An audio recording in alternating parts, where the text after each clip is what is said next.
암흑에너지는 존재하는가? 모든 것은 거리 측정의 문제.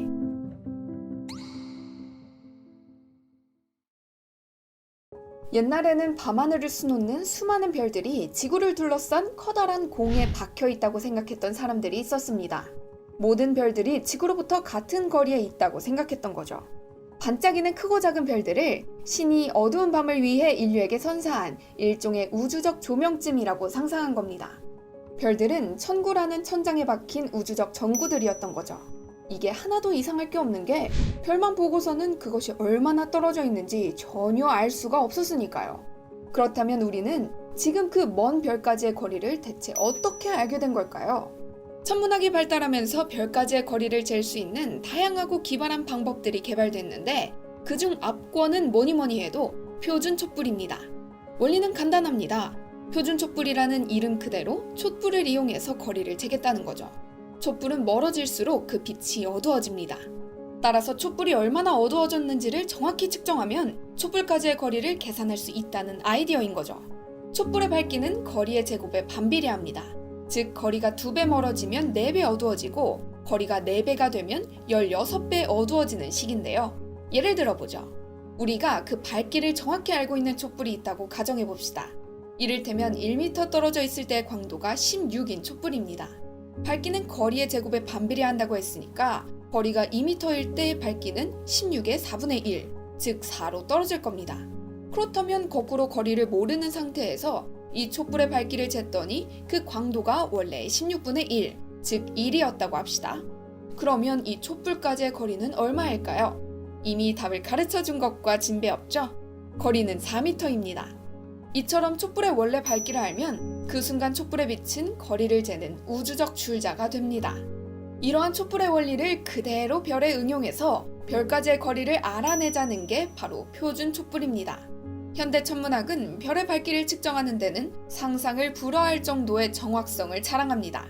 문제는 그 별의 원래 밝기를 알 수 있느냐는 것이죠. 가까이 가서 확인해 볼 수도 없고 정말로 난감한 노릇입니다. 그런데 놀랍게도 별들 중에는 우회적으로 그것의 상대적 밝기를 알려주는 별들이 있는데요. 그중 가장 유명한 게 바로 세페이드 변광성입니다. 세페이드 변광성은 수축과 팽창을 주기적으로 반복하는 아주 이상야릇한 별인데요. 마치 증기기관의 피스톤처럼 수축과 팽창을 반복하는 맥동하는 별인 거죠. 이것은 한때 악마의 윙크라고도 불렸다는데 옛날 사람들은 별이 변하지 않는다고 생각해서 이것이 불길하게 느껴졌던 모양입니다. 20세기 초 하버드 천문대에서 일했던 헨리에타 레빗은 바로 이러한 변광성에 주목했습니다. 그녀는 세페이드 변광성의 변광 주기와 밝기 사이에 간단한 비례 관계가 있다는 것을 발견했습니다. 변광 주기가 같으면 밝기도 동일하고 주기가 길면 밝기가 더 밝은 별이라는 것이죠. 즉 변광 주기만 관측하면 변광성의 상대적인 밝기 차이를 알 수 있다는 얘기입니다. 문제는 하나의 변광성의 절대 밝기를 알아야 이를 기준으로 다른 모든 변광성들의 절대 밝기를 계산할 수 있다는 겁니다. 이는 마치 모든 변광성이 도미노처럼 연결되어 있어 최초의 도미노까지의 거리만 알면 다른 모든 도미노의 거리를 계산할 수 있는 상황인 거죠. 그렇다면 기준점이 될 수 있는 최초의 변광성까지의 거리는 어떻게 측정할 수 있었을까요? 이것은 그 당시에 이미 확립되어 있었던 거리 측정 방법인 연주시차법을 이용해서 해결되었습니다. 시차란 이를테면 여러분이 손가락을 얼굴 앞에 들고 오른쪽 눈과 왼쪽 눈을 번갈아 감을 때 생기는 차이입니다. 손가락을 얼굴 가까이에서 멀리로 이동하면서 관찰해보세요. 멀수록 손가락이 좌우로 움직이는 차이가 줄어들 겁니다. 이러한 차이를 측정해서 물체까지의 거리를 알아내겠다는 건데 이때 두 눈 사이의 간격이 멀수록 시차가 커져 거리 계산이 쉬워집니다. 우리 인간이 눈 사이의 거리, 즉 시차를 가장 멀리 떨어뜨릴 수 있는 방법은 지구의 공전 궤도를 이용하는 방법인데요. 그림에서처럼 서로 마주보고 있는 두 위치에서 별을 관찰하고 그 시차를 이용해서 별까지의 거리를 계산하는 거죠. 지구의 공전 궤도를 이용한다고 해서 이름도 연주시차입니다. 연주시차법의 결정적 단점은 먼 물체일수록 그 각도의 차이가 너무 작아서 측정하기가 몹시 어렵다는 겁니다. 그래서 그 당시에는 비교적 가까운 거리의 별만 거리 측정이 가능했습니다. 그런데 이때 세페이드 변광성이란 게 등장한 거죠. 이러한 표준 촛불 아이디어의 핵심은 각을 재는 대신 빛을 측정한다는 데 있습니다. 당시 이미 빛의 세기를 측정하는 기술은 엄청나게 발달해 있었으니까요. 이 두 가지 방법을 결합하면 먼저 가까운 변광성까지의 거리를 연주시차법으로 재고 거기서부터는 변광성의 주기, 광도 관계를 이용해서 더 먼 변광성까지의 거리를 계산할 수 있습니다.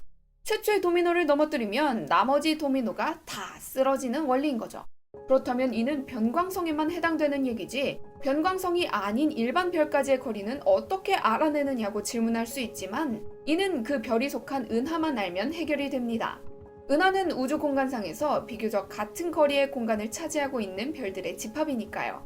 앞서의 변광성의 달인 레빗이 계산한 25개의 변광성은 모두 소마젤란 은하에 속해 있는 변광성들인데 따라서 이 변광성까지의 거리를 알면 소마젤란 은하에 속한 다른 별까지의 거리도 대충 알 수 있다는 거죠. 이렇게 해서 인간은 우주를 계측할 수 있는 더 큰 눈을 갖게 되었고 레빗의 변광성은 악마의 윙크에서 전사의 미소로 바뀌었습니다.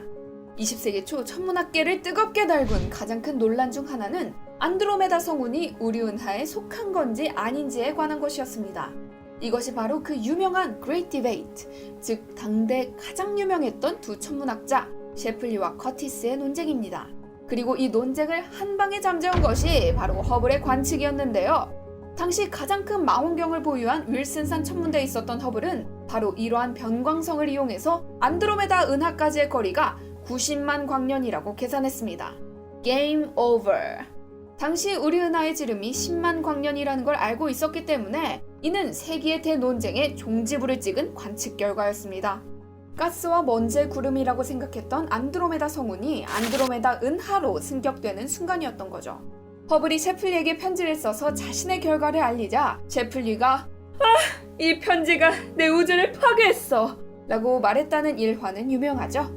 허블은 여기서 멈추지 않고 다른 은하들까지의 거리도 계산해서 유명한 허블 르메트르 법칙을 발견합니다. 레빗의 변광성이 결국에는 우주가 팽창하고 있다는 빅뱅 이론까지를 이끌어냈던 거죠. 하지만 2차 대전이 한창이었던 1940년대 초 허블의 계산이 그 뼈대는 옳았지만 디테일에 문제가 있었다는 것이 밝혀졌습니다. 같은 윌슨산 천문대의 발터 바데는 항성의 밝기가 항성의 나이에 따라 달라질 수 있다는 사실을 발견하는데요. 젊은 종족 1세페이드 변광성의 밝기가 늙은 종족 2세페이드 변광성의 밝기보다 평균 4배 정도 더 밝다는 거죠. 허블의 실수는 간단히 말해 이 두 종족의 차이를 무시했기 때문에 발생했던 겁니다.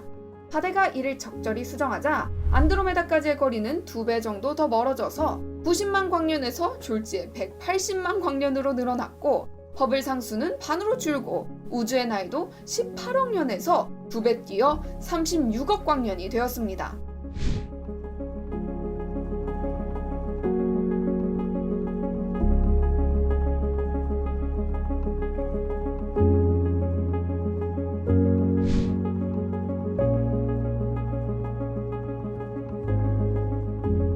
바데에 의해 우리 은하의 크기가 2배 확장되었지만 여기서 끝나지 않았습니다. 바데의 학생이었던 앨런 샌디지의 수많은 관측과 계산을 통해 우주의 나이는 100억 년이 넘는 것으로 다시 수정되었습니다. 오늘날의 우주가 된 거죠. 레빗에서 허블로 다시 바데에서 샌디지로 이어지면서 인간의 관측 능력과 함께 우리의 우주도 엄청나게 커졌고 그 배후의 1등 공신은 무엇보다도 망원경이었습니다. 특히나 허블, 바데, 샌디지가 일했던 윌슨산 천문대의 100인치 후커 망원경과 팔로마산 천문대의 200인치 망원경이 그 주역이었습니다. 하지만 연주시차법과 마찬가지로 세페이드 변광성도 그 한계가 명확했습니다. 먼 거리의 은하에 있는 변광성의 별빛이 너무 약해 관측하기가 거의 불가능했기 때문이죠. 먼 은하를 관측하기 위해서는 그보다 훨씬 밝은 우주적 촛불이 필요했습니다. 밤하늘에서 가장 밝은 별은 뭘까요? 다들 아시다시피 초신성입니다. 문제는 그 초신성 중에 세페이드 변광성처럼 우회적으로 그 절대 밝기를 알 수 있는 게 있느냐는 것인데 바로 1A형 초신성이 그런 별이었던 겁니다. 1A형 초신성이란 백색 외성이 근접한 동반성의 물질을 빨아들이면 어느 순간 불안정한 핵반응이 발생하여 꽝! 하고 폭발하는 것을 말합니다. 그런데 1A형 초신성의 경우 다른 초신성 폭발과 달리 최대 밝기와 최대 밝기로부터 어두워지는 속도 사이에 매우 깔끔한 상관관계가 발견이 되었고 이 상관관계를 이용해서 최대 밝기를 추정할 수 있다는 것이 발견됩니다. 마치 세페이드 변광성의 주기, 광도 관계처럼 표준 촛불로서의 적절한 조건을 갖추게 된 거죠. 1990년대 말 과학자들은 먼 우주에서 이러한 초신성을 관측해서 우주가 점점 더 빨리 팽창하고 있다는 사실을 알아냅니다. 그리고 이러한 놀라운 현상을 일으킬 유력한 원인으로 암흑 에너지가 등장한 거죠. 이것은 20세기 말 우주론에서의 가장 드라마틱한 발견이었고, 이러한 우주 가속 팽창 연구를 주도한 3명의 과학자들에게 2011년 노벨 물리학상이 주어집니다. 이들의 발견에 의해 우리의 우주는 원래도 엄청 컸을 뿐 아니라 엄청난 속도로 커지고 있음이 밝혀진 겁니다. 그런데 2020년 놀라운 연구 결과가 발표됩니다. 이영욱 연세대 교수가 주도한 연구팀이 원 A형 초신성의 보정된 밝기가 기존에 알려진 것과 달리 우주 모든 곳에서 같지 않고 은하의 나이에 따라 달라질 수 있다고 주장한 겁니다. 원 A형 초신성의 경우는 세페이드 변광성과는 반대로 젊을수록 더 어둡다는 것이었습니다. 따라서 허블의 경우와 반대로 더 가까이 있는 천체를 더 멀리 있는 것으로, 따라서 우주가 가속 팽창하고 있다는 걸로 착각했다는 거죠. 결국 원 A형 초신성의 관측 결과는 우주가 가속 팽창한다는 우주론적 효과가 아니고 별이 나이에 따라 밝기가 달라진다는 광도 진화의 증거라는 겁니다. 바델 광도 진화가 허블의 관측 결과를 수정했듯이 원 A형 초신성의 광도 진화가 2011년 노벨상의 업적을 수정해야 한다는 충격적인 결론입니다. 와, 이건 정말 사건이죠? 만일 이영욱 교수팀의 주장이 옳다면 마치 도미노처럼 그 파급 효과가 일파만파로 퍼져나갈 것이 자명하기 때문입니다. 첫 번째 도미노, 즉 우주가 가속 팽창하고 있다는 주장이 무너지는 순간 그러한 가속 팽창의 원인이라고 생각됐던 암흑 에너지 도미노가 쓰러지고, 이를 기반으로 완성된 가장 최신의 우주론인 표준 우주론도 어쩔 수 없이 흔들릴 수밖에 없기 때문입니다. 과연 어느 쪽이 옳다고 판명될까요? 우리는 암흑 에너지라는 신비한 에너지가 존재하는 세상에 살게 될까요? 아니면 그런 이상한 에너지는 없는 과거의 평범한 우주에 살게 될까요? 무지막지하게 팽창하는 우주일까요? 점잖게 커지는 우주일까요? 궁금하기 이를 데 없습니다. 물론 표준 우주론을 지지하는 증거는 원 A형 초신성뿐만이 아닙니다. 다른 많은 증거가 표준 우주론을 지지하고 있지만 그 집안이 크게 흔들릴 것은 분명합니다. 암흑 에너지, to be or not to be. 여러분은 어느 쪽이 맞을 거라고 생각하시나요?